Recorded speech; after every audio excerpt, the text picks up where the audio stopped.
പാമ്പെങ്കിലും കടിച്ച് മരിക്കരുതെന്ന് പറഞ്ഞ് താഴെ കിടന്ന ദിവസങ്ങൾ ഒരുപാടുണ്ട്. കാരണം പാമ്പ് കടിച്ചാൽ നമ്മൾ ഉറങ്ങി കിടക്കുമല്ലോ, കറക്റ്റ് പോകുന്ന അറിയുന്നില്ല. ഒരുപാട് അനുഭവിച്ചെന്ന് വെച്ചാൽ ഈ ആടിന് കൊണ്ടുവരുന്ന വെള്ളം വരെ പുള്ളി കുടിച്ചോണ്ടിരുന്നത്. ഒരു മനുഷ്യൻ അനുഭവിക്കാവുന്നതിന്റെ അങ്ങേയറ്റമാണ് അനുഭവിച്ചത്. നമ്മളിപ്പോ 2 വർഷം കഴിഞ്ഞ് ചാടിപ്പോയി, പിന്നെ പിടികൊടുത്ത് നാട്ടിൽ വന്നു. അങ്ങനെ പിന്നെ 5 വർഷം നിന്ന് കഴിഞ്ഞിട്ട് പിന്നെ ബഹ്റൈനിൽ പോകുമ്പോഴാണ് ഈ കഥയുടെ തുടക്കമൊക്കെ വരുന്നത്. മരിച്ചു പോയെന്നും പറഞ്ഞുകൊണ്ട് ഇരിക്കുമായിരുന്നു കൊച്ചപ്പ. ആളുടെ ഒരു അറിവില്ല, ഒന്നുമില്ല. 3 മാസം കഴിഞ്ഞ് ഇതുപോലൊരു പാകിസ്ഥാനി അവിടെ വന്നു. അങ്ങനെ പുള്ളിയുടെ ആദ്യമായിട്ടൊരു കത്ത് കൊടുത്ത് ഇവിടെ ഇങ്ങനെ എഴുതിയ റോഡിലിട്ട് അയാളെടുത്തുകൊണ്ട് പോയി. ഒരുപാട് ദുഃഖങ്ങളും ഞാൻ എഴുതിയില്ല. ഞാൻ ഇതുപോലെ പെട്ട് കിടക്കുവാണ്, ആട് മേയ്ക്കലൊക്കെയാണ്. അതുകൊണ്ട് ആരും പ്രയാസപ്പെടേണ്ട ആവശ്യമൊന്നും ഇല്ല. നമ്മൾ എങ്ങനെയെങ്കിലും ചാടി രക്ഷപ്പെടുമെന്നൊക്കെ ഞാൻ പറഞ്ഞത്. അപ്പൊ അങ്ങനെ ഒരു കത്ത് കിട്ടി. ഇവിടെ അവർക്ക് സമ്മാനം കൊടുത്തുകൊണ്ട് അവര് വരുമെന്നുള്ള പ്രതീക്ഷ കാത്തിരുന്നു. പറയാൻ പറ്റാത്ത രീതിയിൽ ഒരുപാട് അനുഭവിച്ചു കൊച്ചപ്പ. അപ്പൊ ഇവന്റെ ആ ക്രൂര മുഖമൊക്കെ കണ്ടപ്പോൾ തന്നെ എനിക്ക് മനസ്സിലായി ഇവന്റെ ഇവിടെ നിന്ന് രക്ഷപ്പെട്ട് പോകാൻ ബുദ്ധിമുട്ടാണ്. ആള് മരണപ്പെട്ടു പോയെന്നായിരുന്നു പൂർണ്ണമായിട്ടും വിശ്വാസം. എന്ന് വെച്ചാൽ എവിടെങ്കിലും ചേച്ചിരിപ്പെട്ട എന്തെങ്കിലും ഒരു അറിവ് നമുക്ക് കിട്ടത്തില്ലേ. അവിടെ ആളില്ലെങ്കിൽ അന്നേ ചാടിപ്പണി, അറബി അവിടെ ഇല്ലെങ്കിൽ ചാടിപ്പണി കൃത്യമായിട്ട് നോക്കുന്നുണ്ടായിരുന്നു അല്ലേ അവര്? അതെ അതെ അതെ. കാരണം നേരത്തെ എനിക്ക് മുമ്പ് ഇതുപോലെ വന്നവരൊക്കെ ചാടിപ്പോയി കാണും. അതുകൊണ്ടാണ് അയാൾ പുള്ളി പോകാതിരിക്കുന്നത്. പല പ്രാവശ്യം മരിക്കണമെന്ന് തോന്നി ആത്മഹത്യകൾ ചെയ്യണമെന്നുള്ളൊരു പ്ലാൻ എൻ്റെ മനസ്സിലൊക്കെയുണ്ട്. ഇപ്പൊ നമ്മുടെ മതം നമ്മളെ അങ്ങനെ ചെയ്യാൻ പഠിപ്പിക്കുന്നില്ല.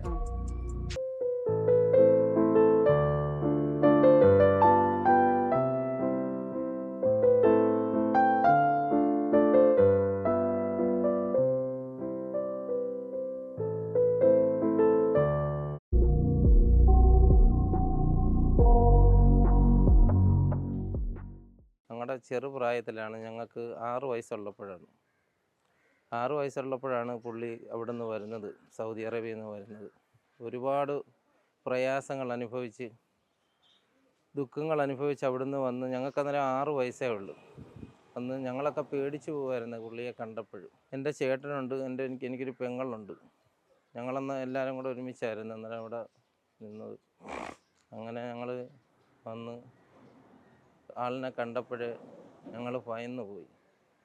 പിന്നെ ഒരുപാട് ത്യാഗങ്ങൾ അവിടെ അനുഭവിച്ചാണ് പുള്ളി ഈ രീതിയിൽ എല്ലാം ആയത്. പിന്നെ ഞങ്ങൾ എല്ലാവരും കൂടെ ഒരുമിച്ച് താമസിക്കുമായിരുന്നു ഞങ്ങളുമായിട്ട്. അങ്ങനെ ഈ ബുദ്ധിമുട്ട് കൊണ്ടാണ് സൗദി അറേബ്യയിലേക്ക് പോകുന്നത്. സൗദി അറേബ്യയിലേക്ക് പോയി അവിടെ ചെന്ന് ഇറങ്ങി ഇവിടെ എല്ലാവരും മരിച്ചെന്നും പറഞ്ഞുകൊണ്ട്, മരിച്ചു പോയെന്ന് എല്ലാവരും പറഞ്ഞ്, ആളിൻ്റെ ഒരു അറിവുമില്ല, വിവരമില്ല, എഴുത്തുമില്ല, ഒന്നുമില്ല പുള്ളിയുടെ. എവിടെ? ആദ്യം സൗദിയിലായിരുന്നു, പിന്നെ അത് കഴിഞ്ഞ് വന്ന് ബുദ്ധിമുട്ട് കൊണ്ട് പിന്നാണ് ബഹ്റൈനിലേക്ക് പോകുന്നത്. ഇല്ല, ഞങ്ങൾ ഇവിടെ എൻ്റെ ഉമ്മിച്ച എല്ലാവരും ഉണ്ട്, എൻ്റെ കൊച്ചുമ്മ ഉണ്ട്. അവരെല്ലാവരും പറഞ്ഞ് മരിച്ചു പോയെന്നും പറഞ്ഞുകൊണ്ട് ഇരിക്കുമായിരുന്നു കൊച്ചപ്പ. ആളിൻ്റെ ഒരു അറിവുമില്ല, ഒന്നുമില്ല. അങ്ങനെ ആന്ന് അതെല്ലാം പുള്ളിക്കാരി അത് അനുസരിച്ച് മുന്നോട്ട് പോയി. വിഷമവും പ്രയാസങ്ങളും എല്ലാം അനുഭവിച്ചാണ് അങ്ങനെ ബുദ്ധിമുട്ടി എല്ലാം വന്നത്.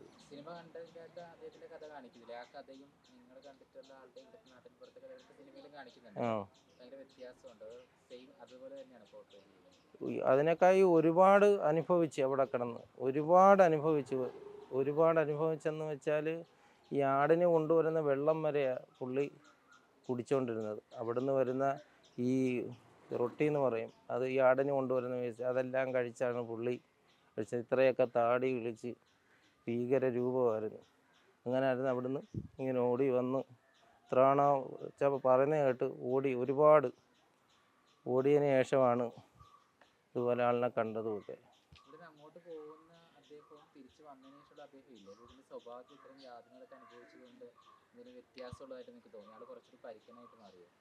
പരിക്കനല്ല, കൊച്ചപ്പ അത്ര ബുദ്ധിമുട്ടി, അവിടെ കിടന്ന് ബുദ്ധിമുട്ടി. ആ ഒരു മൈൻഡിൽ തന്നെ ഇവിടെയുള്ള രീതികൾ തന്നെ അവിടെ ഒരുപാട് അനുഭവിച്ച്, പറയാൻ പറ്റാത്ത രീതിയിൽ ഒരുപാട് അനുഭവിച്ചു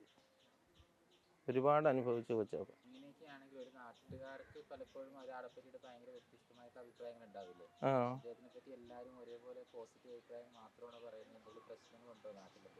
ഇല്ല, ഒരു പ്രശ്നമില്ല. അങ്ങനെ വഴക്കും ബഹളത്തിനും അങ്ങനെയുള്ള കാര്യത്തിനും ഒന്നും പോകത്തില്ല. അങ്ങനെ അവർ ആ രീതിയിൽ തന്നെ മുന്നോട്ട്, ആ സ്വഭാവം തന്നെ എല്ലാവരും അത് തന്നെ, അല്ലാതെ വേറെ കാര്യങ്ങളൊന്നുമില്ല.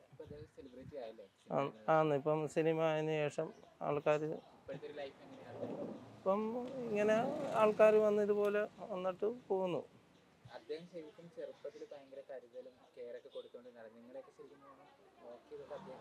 ഞങ്ങളെ കടയിലൊക്കെ കൊണ്ടുപോവുകയൊക്കെ ചെയ്യുന്നത് എല്ലാം ഞങ്ങളൊരു എന്തോന്നായിട്ട് നടന്നതാണ്. അങ്ങനെ കൊണ്ടുപോവുകയൊക്കെ ചെയ്തതാണ്. ഇവിടെ നാട്ടുകാർക്കൊക്കെ അദ്ദേഹം ഭയങ്കര പ്രിയങ്കരനായിരുന്നു അല്ലേ?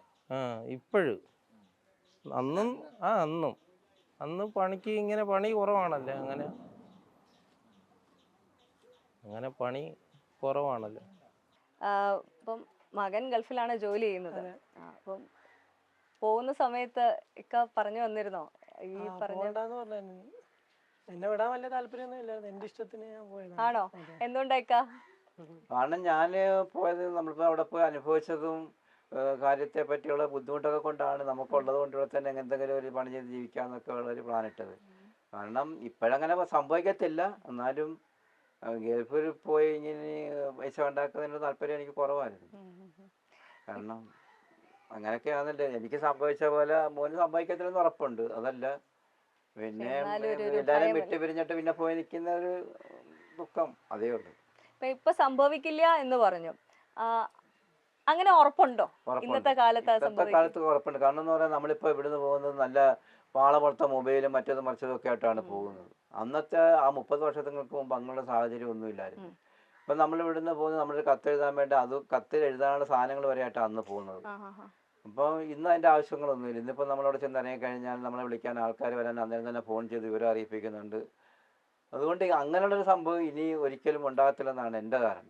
അപ്പൊ അന്ന് ഇപ്പം ഒരുപാട് വിഷയങ്ങൾ ഉണ്ടായി കഴിഞ്ഞിട്ടും ലീഗലി എന്തെങ്കിലും ചെയ്യാനുള്ള ഒരു അവസ്ഥ ഉണ്ടായിരുന്നു അന്നത്തെ കാലത്ത്? നമുക്ക് ഇങ്ങനെ ഒരു വലിയൊരു പ്രശ്നം മറ്റൊരു രാജ്യത്തിൽ പോയി അനുഭവിക്കേണ്ട, ഒരു മനുഷ്യൻ അനുഭവിക്കാവുന്നതിന്റെ അങ്ങേയറ്റമാണ് അനുഭവിച്ചത്.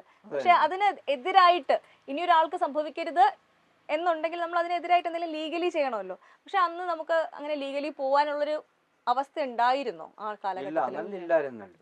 നമ്മളിപ്പം 2 വർഷം കഴിഞ്ഞ് ചാടിപ്പോയി, പിന്നെ പിടികൊടുത്ത് നാട്ടിൽ വന്ന്, അങ്ങനെ പിന്നെ 5 വർഷം നിന്ന് കഴിഞ്ഞിട്ടാണ് പിന്നെ ബഹ്റൈനിൽ പോകുമ്പോഴാണ് ഈ കഥയുടെ തുടക്കമൊക്കെ വരുന്നത്. പിന്നെ അത് കറക്റ്റാണ് എല്ലാം പറഞ്ഞു കൊടുത്ത്. അപ്പോൾ അതാ പുള്ളി എഴുതി എല്ലാവരും അങ്ങനെ പുസ്തകത്തിലൂടെ ഒക്കെ ഒരുപാട് പേര് ആൾക്കാർക്ക് അറിയാൻ പറ്റി. അങ്ങനെയൊക്കെ പറ്റത്തുള്ളൂ, അല്ലാതെ പിന്നെ അതിനെപ്പറ്റി നമുക്കൊന്നും തന്നെ ചെയ്യാൻ പറ്റുന്ന സിറ്റുവേഷൻ ആയിരുന്നില്ല. ഓക്കെ, നമ്മൾ നാട്ടിൽ വന്നു കഴിഞ്ഞിട്ടാണെങ്കിലും നമ്മുടെ ഗവൺമെന്റിന്റെ ഭാഗത്ത്, കാരണം എന്ന് വെച്ചാൽ നമ്മുടെ നാട്ടിലുള്ള ഒരാൾ മറ്റൊരു രാജ്യത്തിൽ പോയിട്ട് അനുഭവിക്കുകയാണ്. അപ്പം ഒന്നും ഒരു സപ്പോർട്ട് എന്തെങ്കിലും ഉള്ളതായിട്ടോ അല്ലെങ്കിൽ എന്തെങ്കിലും നമ്മൾ ഇതുപോലൊക്കെ ഇവിടെ ചെന്ന് പരാതിപ്പെട്ടിട്ടൊന്നുമില്ല. കാരണം വരുമെന്നെല്ലാം വീട്ടുകാരും എല്ലാവരും പറഞ്ഞിരിക്കുകയാണ്. അത് മൂലം ഞാനിപ്പോൾ അവിടെ ചെന്ന് കാണാതെ വന്നപ്പോൾ 3 മാസം കഴിഞ്ഞ് ഇതുപോലൊരു പാകിസ്ഥാനി അവിടെ വന്ന്, അങ്ങനെ പുള്ളിയുടെ ആദ്യമായിട്ടൊരു കത്ത് കൊടുത്ത് വിട്ട്, ഇവിടെ ഇങ്ങനെ എഴുതി അവിടെ റോഡിലിട്ട് അയാളെടുത്തോണ്ട് പോയി. തിരിച്ച് അയക്കാനുള്ള മറുപടി ഇല്ല. എനിക്ക് വീട്ടിലെ അഡ്രസ്സ് എൻ്റെ അത് എഴുതി കൊടുത്തു. അങ്ങനെ അവിടുത്തെ എൻ്റെ ഒരുപാട് ദുഃഖങ്ങളും ഞാൻ എഴുതിയില്ല. ഞാൻ ഇതുപോലെ പെട്ട് കിടക്കുവാണ്, ആട് മേയ്ക്കലൊക്കെയാണ്. അതുകൊണ്ട് ആരും പ്രയാസപ്പെടേണ്ട ആവശ്യമൊന്നും ഇല്ല, നമ്മൾ എങ്ങനെയെങ്കിലും ചാടി രക്ഷപ്പെടുമെന്നൊക്കെ ഞാൻ പറഞ്ഞത്. അപ്പം അങ്ങനൊരു കത്ത് കിട്ടി. ഇവിടെ അവർക്ക് സമ്മാനം കൊടുത്തുകൊണ്ട് അവർ വരുമെന്നുള്ള പ്രതീക്ഷ കാത്തിരുന്നു. ഇത്ത നമ്മളെപ്പോഴും ഇക്കയുടെ കാര്യം നമ്മൾ പറയുന്നുണ്ട്, ഇക്കയുടെ അനുഭവം നമ്മൾ മൊത്തം കാണുകയും വായിക്കുകയും ഒക്കെ ചെയ്തിരുന്നു. പക്ഷെ നമ്മുടെ ഭർത്താവ് അല്ലെങ്കിൽ നമ്മുടെ കുടുംബത്തിലുള്ളൊരു വ്യക്തി ഒരു എന്താ പറയുക, കുടുംബം നന്നാക്കാനുള്ള ഉദ്ദേശത്തോടു കൂടി തന്നെയാണ് പുറത്തു പോയിരിക്കുന്നത്. അവിടെ ചെന്നിട്ട് അദ്ദേഹത്തിനെ പറ്റി ഒരു വിവരവും ഇല്ല. എത്ര മാസമാണ് അത് ഉണ്ടായിരുന്നത്? അദ്ദേഹത്തെ പറ്റി ഒരു വിവരവും ഇല്ലാതെ പോയത്? അതാ 3 മാസം വരെ അങ്ങനെ ഒന്നും അറിയാതിരുന്നായിരുന്നു. പിന്നെ 3 മാസം കഴിഞ്ഞപ്പോഴത്തേന് ആ കത്ത് വന്നു. അത് ഞാൻ കണ്ടില്ല, കത്ത് ഞാൻ വായിച്ചിട്ടും ഇല്ല. തന്നില്ല. എന്നെ അന്നേരം ഗർഭിണിയായിട്ട് നിൽക്കുന്നതുകൊണ്ട് എന്നെ കാണിച്ചില്ല, പ്രയാസമായതുകൊണ്ട്. പിന്നെ ആള് ജീവിച്ചിരിപ്പുണ്ടെന്ന് അങ്ങനെ വിവരം മാത്രം അറിഞ്ഞു. കുഴപ്പമൊന്നും ഇല്ല, രക്ഷപ്പെടാൻ ഇച്ചിരി ബുദ്ധിമുട്ടാ എന്നുള്ള ഇത് വന്ന് വീട്ടിൽ നിന്ന് ആള് വന്ന് അന്വേഷിച്ചിട്ട് പറഞ്ഞു എന്റെ വാപ്പ. ആ ഒരു സമയത്തെ പറ്റി ഒന്ന് ഓർത്തെടുത്ത് പറയാമോ? സമയം കൊള്ളാം, നമുക്ക് ഓർക്കാൻ പോലും പറ്റാത്ത സമയമല്ലേ അത്.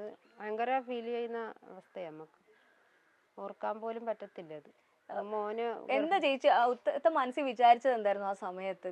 ഒരു അനക്കം ഒന്നും ഇല്ലാതിരുന്നപ്പോ എന്താ സംഭവിച്ചതെന്ന് ഞങ്ങൾ ഭയങ്കര ടെൻഷനായി. എന്തോ സംഭവിച്ചിനി ആള് മരണപ്പെട്ടു പോയെന്നായിരുന്നു പൂർണ്ണമായിട്ടും വിശ്വാസം. എന്ന് വെച്ചാൽ എവിടെങ്കിലും ചോദിച്ചിട്ടുണ്ടെ എന്തെങ്കിലും ഒരു അറിവ് നമുക്ക് കിട്ടത്തില്ലേ. ശരി. ഇതൊന്നും വരെ 3 മാസം വരെ ഒന്നും വരാതിരുന്നപ്പോഴത്തേനും എന്തെങ്കിലും സംഭവിച്ചു തന്നെ ഒന്ന് ഉറപ്പാക്കി. പിന്നെ അതിനുശേഷം ഈ കത്ത് വന്നതും വിവരം അറിയുന്നതും ജീവിച്ചിരിപ്പുണ്ടെന്ന് അറിയുന്നത്. അന്നേരം പിന്നെ ചെറിയ പ്രതീക്ഷയുണ്ട് എങ്ങനെയും രക്ഷപ്പെട്ട് വരുമായിരിക്കും എന്നും പറഞ്ഞ് നമ്മള് പടച്ചവനോട് പ്രാർത്ഥിച്ചുകൊണ്ടേ ഇരുന്നു. അന്നേരം അന്വേഷിക്കാനായിട്ടൊക്കെ എന്തെങ്കിലും നടപടികൾ നടത്തിയിരുന്നോ ഇവിടെ?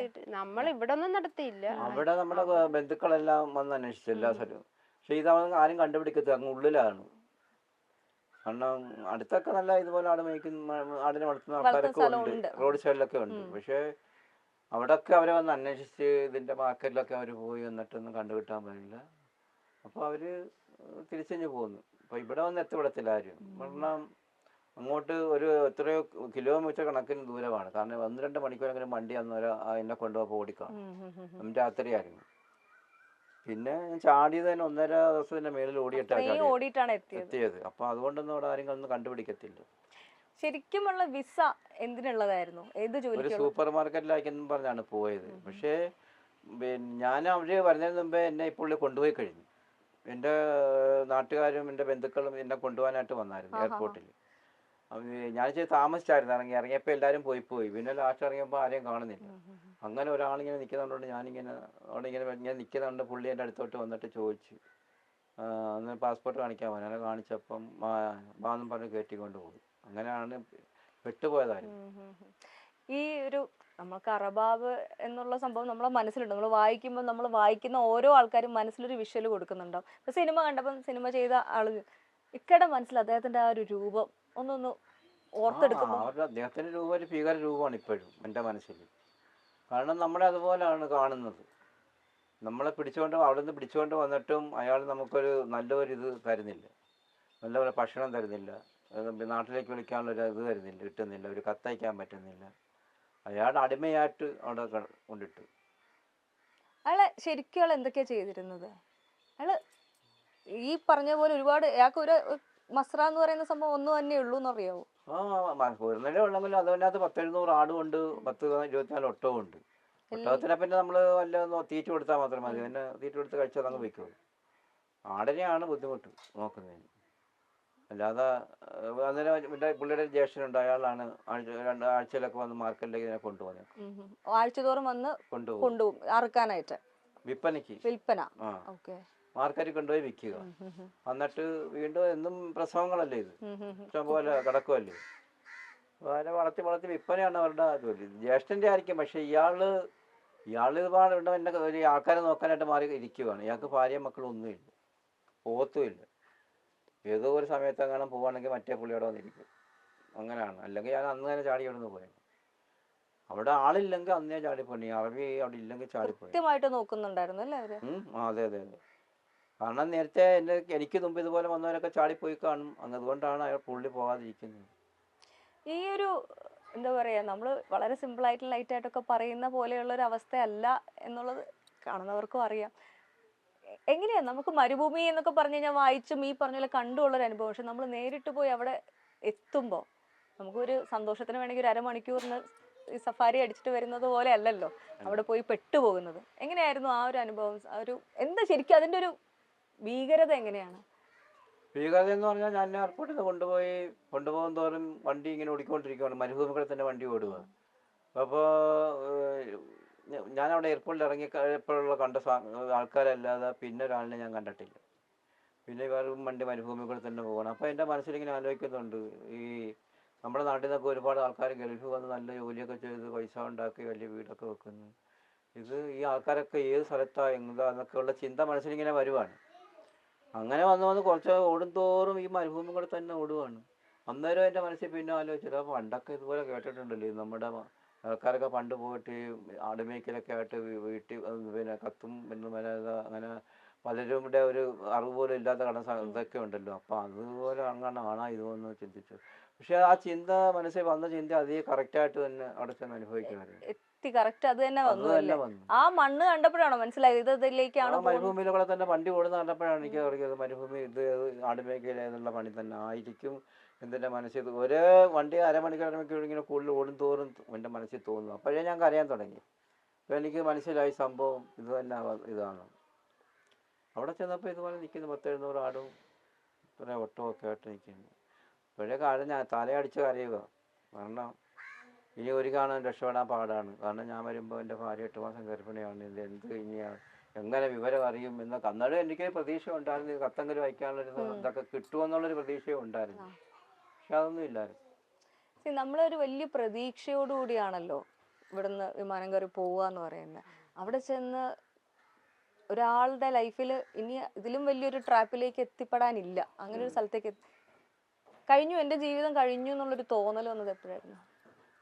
എൻ്റെ ജീവിതം കഴിഞ്ഞുവെന്ന് വന്ന പോലെ ഓരോ ദിവസം കഴിയും തോറും എൻ്റെ ജീവിതം കഴിഞ്ഞു എന്നുള്ള ചിന്തയാണ് മനസ്സിൽ വരുന്നത്. കാരണം എന്ന് പറഞ്ഞാൽ അവിടുന്ന് രക്ഷപ്പെട്ട് പോകാനുള്ള ഒരു പ്ലാനും കാണുന്നില്ല. എങ്കിലും ഇവനെ എവിടെയോട്ടെങ്കിലും പോകുമ്പം ചാടി പോകാം എന്നുള്ളൊരു മനസ്സിൽ അതുകൊണ്ട് പ്രതീക്ഷയുണ്ട്. അപ്പോൾ ഇവൻ്റെ ആ ക്രൂര മുഖമൊക്കെ കണ്ടപ്പോൾ തന്നെ എനിക്ക് മനസ്സിലായി ഇവൻ്റെ ഇവിടെ നിന്ന് രക്ഷപ്പെട്ട് പോകാൻ ബുദ്ധിമുട്ടാണ്. എന്ത് പറയാനാണ്, അന്നേരം ഓരോ ദിവസം ഇതിന് ഇങ്ങനെ ചെന്നപ്പോഴൊക്കെ ഇതിന് ആടിനെ പിഴിയാനായിട്ട് എനിക്ക് എൻ്റെ തന്നു. ഒരു കെട്ടിലെടുത്ത് എന്നിട്ട് പറയാം ആടിനെ പിഴിയാൻ. എന്നാലും ഞാൻ പിഴിഞ്ഞിട്ട് പാലൊന്നും മരുന്നില്ല. അതാണ് ഞാനിവിടെ ആടിനെ കണ്ടിട്ടാവുക. പിന്നെ ആടിനെ പിഴിഞ്ഞിട്ടൊന്നുമില്ല. അതുകൊണ്ട് ഇപ്പം അന്നേരം മടിച്ചു കുറിച്ചിട്ട് ഇത് മാത്രം മേടിച്ചു. രണ്ടാമത്തെ ദിവസവും ഇതുപോലെ മേടിച്ചിട്ട് വന്നില്ല. അന്ന് ഇവന് എൻ്റെ കൈ ഒരു തട്ട് കെട്ടിയായിരുന്നു. അപ്പം പിന്നെ എനിക്ക് മനസ്സിലായി, രോഗം മനസ്സിലായി, ഇത് പ്രശ്നമാകും. അതുകൊണ്ട് ദൈവങ്ങളെയൊക്കെ വിളിച്ച് 3-ാമത്തെ ദിവസം പിഴിഞ്ഞപ്പോൾ പാല് കിട്ടി. അങ്ങനെ പിന്നെ നമുക്ക് എന്താ ഇനിയിപ്പോൾ നമ്മൾ പറയുന്ന ചെയ്തില്ലെങ്കിൽ നമുക്ക് അവിടെ നിന്ന് അടി കിട്ടും എന്നുള്ള ഒരു ഇത് വന്നപ്പോൾ പിന്നെ പെട്ടെന്ന് പഠിച്ച് അങ്ങനെ പാലൊക്കെ പിഴിയാൻ തുടങ്ങി. പാലെന്ന് പറഞ്ഞാൽ ഒരു കറ്റിൽ പാല് കാച്ചി കുടിക്കാൻ മാത്രമാണ്, അല്ലാതൊന്നും പുള്ളി കുബൂസൊക്കെ ആയിട്ടൊക്കെ തിന്നാനും അതാണ് അവിടെ ഒക്കെ ആഹാരം. ഈ പറഞ്ഞ അറബാബിനും മര്യാദക്കുള്ള ഭക്ഷണം അല്ല കഴിക്കുന്നത്. അയാൾ അവിടെ ഈ സാഹചര്യമായിട്ട് അതിനകത്ത് കൊണ്ടുവന്ന് കൊടുക്കുന്നത് എന്താണെന്ന് എനിക്കറിയത്തില്ല. എനിക്ക് കുബൂസും ചിലപ്പോൾ അവിടുത്തെ എന്തെങ്കിലും ഈ കറി പോലത്തെ ഉണ്ട്, അതൊന്നും നമ്മൾ ഉപയോഗിക്കത്തില്ല. ഞാൻ ഈ പാലിനകത്ത് ഒക്കെ മുക്കി കഴിക്കും. പച്ചപ്പാല് തന്നെ അല്ല, അത് ചൂടാക്കാൻ മണ്ണെണ്ണ സ്റ്റവ് ഇരിപ്പുണ്ട് അതിനകത്ത് ചൂട്. ഈസി. മൃഗങ്ങളായിട്ടൊന്നും ഒരു പരിചയം ഇല്ലാത്തൊരു വ്യക്തിയല്ലേ. അവിടെ ചെന്ന് നമ്മൾ മനുഷ്യരുടെ മുഖമൊന്നും കാണാതെ കുറേ മൃഗങ്ങളുടെ നമ്മളും അതിലൊന്നായി പോയി. അപ്പം കഥയിൽ നമ്മൾ മനസ്സിലാക്കുന്നതാണ് ആ ഒരു സാഹചര്യം. വേറെ ആരും കാണാനില്ലാതെ ഇവരാണ് എൻ്റെ ആൾക്കാർ, എൻ്റെ കൂടെയുള്ള മനുഷ്യർക്ക് പകരമായി ഈ മൃഗങ്ങൾ എന്നൊരു തോന്നിയൊരു മൊമെൻ്റ് ഉണ്ടാവുമല്ലോ. അവരുമായിട്ടൊരു മാനസികമായിട്ടുള്ളൊരു സ്നേഹം, അല്ലെങ്കിൽ അവരാണ് എൻ്റെ ആൾക്കാരെന്നൊരു തോന്നൽ വന്നത് എപ്പോഴാണ്, എത്ര കാലം കഴിഞ്ഞിട്ടാ? അത് കുറച്ച് നാൾ കഴിഞ്ഞപ്പോൾ പിന്നെ ഞാനിപ്പോൾ അവരെ സ്നേഹിക്കാൻ തുടങ്ങിയത്. കാരണം എന്ന് പറഞ്ഞാൽ പിന്നെ ആരെയും കാണുന്നില്ലല്ലോ. പിന്നെ എന്തെങ്കിലും രക്ഷപ്പെടുന്നവരെ അവരാണ് നമ്മുടെ മക്കളും എല്ലാം. അപ്പം അവരെ നല്ലപോലെ ഞാൻ സ്നേഹിക്കുമായിരുന്നു. ഞാൻ എത്ര പിന്നെ അവർ നല്ല ഇടിയൊക്കെ ഇടിച്ചാലും അവനൊന്നും പറയത്തൊന്നുമില്ല. അവരെ തടയും തൂത്തുമൊക്കെ ഇങ്ങനെ അവർ സന്തോഷത്തോടെ അവരെ വളർത്തുമായിരുന്നു. കാരണം നമുക്ക് ഇങ്ങനെ പെട്ടുപോയി, ഇനി അതിനെങ്കിലും നല്ലപോലെ ഭക്ഷണം കൊടുത്താൽ അതിനെ വളർത്താമെന്നുള്ള ചിന്തയായിരുന്നു. പിന്നെ കുട്ടികളെയൊക്കെ പിടിച്ച് ഇങ്ങനെ മടി വെച്ചോണ്ട് മാറിയിരിക്കും. ഇപ്പം അതിലെ കഥാപാത്രങ്ങൾക്ക് നമ്മുടെ നാട്ടിൻപുറത്തുള്ള കൂടെ ഉള്ള നാട്ടിലുള്ള ആൾക്കാരുടെ പേരൊക്കെ ഇട്ട് വിളിക്കുമായിരുന്നു എന്ന് കേട്ടിട്ടുണ്ട്. അവരൊക്കെ ഇപ്പോഴും ഉണ്ടോ, ആ നാട്ടുകാരൊക്കെ അവരൊക്കെ ചുറ്റുപാടുണ്ടോ? അത് ഇല്ല, അത് നേരത്തെ നമ്മുടെ ഒരു സന്തോഷത്തിന് വേണ്ടി ഇങ്ങനെ തന്നെ വിളിക്കുന്നതായിരുന്നു, അല്ലാതെ ബുക്കിലൊക്കെ വായിച്ചു കഴിഞ്ഞപ്പോൾ അവരൊക്കെ പേരൊക്കെ പറഞ്ഞു. കറക്റ്റാണ്. അത് ഞാനിങ്ങനെ പേരിട്ടൊക്കെ വിളിക്കുമായിരുന്നു. മണി, അമ്മണി, തങ്കമണി എന്നൊക്കെ വിളിച്ച്, ഓരോരുത്തർ കാതറേ എന്നൊക്കെ വിളിച്ച് ഓരോരുത്തരുടെ പേരിങ്ങനെ വിളിക്കുമായിരുന്നു. വിളിക്കുമ്പോൾ അതിങ്ങനെ മേന്ന് കരയുമായിരുന്നു. അങ്ങനെ അതുകൊണ്ടൊക്കെ നല്ല സ്നേഹമാണ്. പിന്നെ നല്ല സ്നേഹിച്ചാടിനായിരുന്നു. ചേട്ടനൊരു വിശ്വാസിയായിരുന്നോ? ഞാൻ വിശ്വാസിയായിരുന്നു. ദൈവത്തിൽ വിശ്വസിക്കുന്ന ഒരാളായിരുന്നു. ദൈവത്തിനോട് വിശ്വസിച്ചു. അന്ന് പോലെ ദൈവത്തോട് ഇങ്ങനെ പ്രാർത്ഥിച്ചിരിക്കുവാണ്, എന്തെങ്കിലും എന്നെ രക്ഷപ്പെടുത്തണേ എന്ന്. അതേപോലെ തന്നെ ലാസ്റ്റ് സംഭവിച്ചു. നമുക്കേ നമ്മൾ ഭയങ്കര വിശ്വാസത്തിൽ ജീവിക്കുമ്പോൾ നമ്മളെ സഹായിക്കാൻ ഒരാളുണ്ട്, അല്ലെങ്കിൽ ഒരു ശക്തി ഉണ്ട് എന്നുള്ള വിശ്വാസത്തിൽ മുന്നോട്ട് പോകുന്നു. പക്ഷെ നമ്മുടെ പ്രാർത്ഥനകൾക്കൊന്നും വിളി കേൾക്കാതെ ചില സമയത്ത് നമ്മൾ പ്രശ്നങ്ങളിലേക്ക് പോകുമ്പോൾ നമ്മുടെ വിശ്വാസം ഒരു സാഹചര്യത്തിൽ സാധാരണ എല്ലാവർക്കും സംഭവിക്കാൻ പറ്റുന്നുണ്ട്, നമുക്ക് നഷ്ടപ്പെട്ടു പോകാം.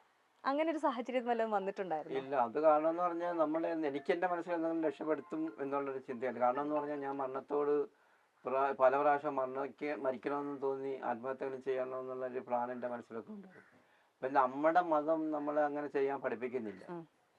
അതുകൊണ്ട് ഞാൻ പിന്നെ പാമ്പെങ്കിലും കടിച്ച് മരിക്കണമെന്ന് പറഞ്ഞ് താഴെ കടന്ന ദിവസങ്ങൾ ഒരുപാടുണ്ട്. കാരണം പാമ്പ് കടിച്ചാൽ നമ്മൾ ഉറങ്ങി കിടക്കുമല്ലോ, പോകുന്ന അറിയുന്നില്ല. അപ്പം അങ്ങനെ വരെ കിടന്നിട്ടുണ്ട്. അപ്പം അന്നേരം അതിനും നമ്മളെ വേണ്ടാന്ന് വന്നപ്പോഴാണ് പിന്നെ എനിക്കൊരു ഇനിയൊരു ജീവിതം ഉണ്ട്, ദൈവം നമ്മളെ രക്ഷപ്പെടുത്തും എന്നുള്ളൊരു മനസ്സിലൊരു ചിന്ത ഉണ്ടായിരുന്നു. അതേപോലെ തന്നെ എന്തായാലും ഒരു സുപ്രഭാതത്തിൽ ഇവിടുന്ന് ഒരാൾ വന്ന് എന്നെ രക്ഷപ്പെടുത്തിക്കൊണ്ട് പോകും.